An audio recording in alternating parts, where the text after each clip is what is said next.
this cigarette paper stuff, probably gonna come up with all wind instruments.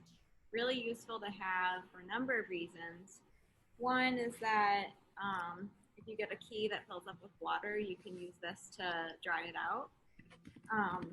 If you also need to make quick adjustments in your mechanism, you can tear off a little sliver of it and just stick it in there.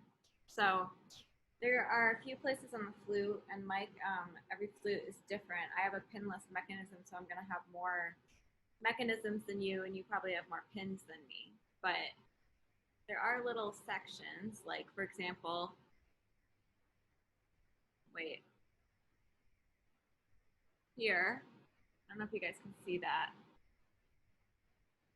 You see that little box moving right here?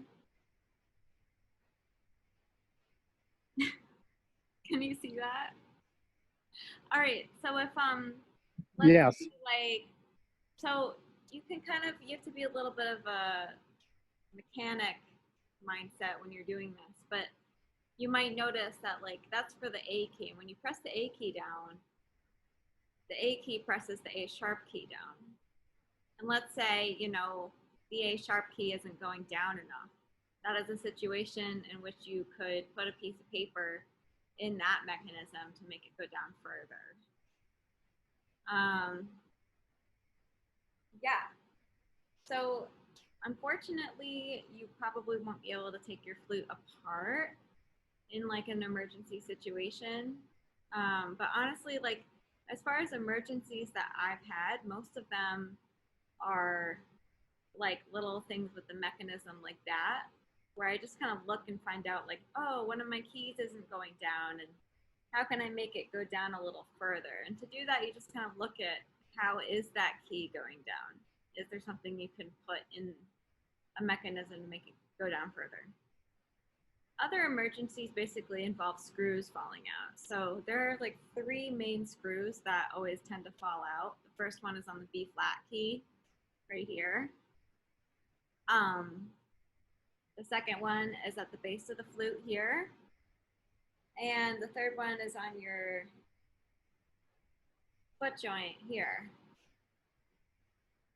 So if something's not working, you might want to go ahead and just take a look at those to make sure like they're not falling out. If they are, go ahead and screw those back in. If they are unscrewed even a little bit, it really messes things up. So that could be a potential problem, especially the B flat screw always falls out.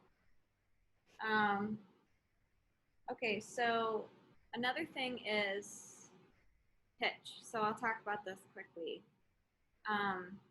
Mike, does your cleaning rod have a little groove in the end like this?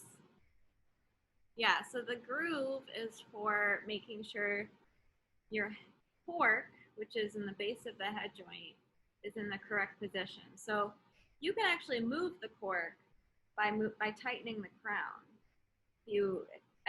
Once it's firmly there, you can keep twisting and you'll just rip your cork out. So try not to like move your crown around a whole lot.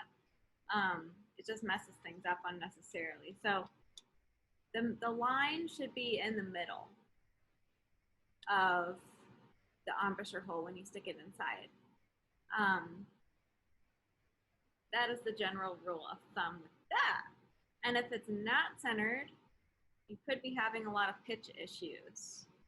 Just something to keep in mind.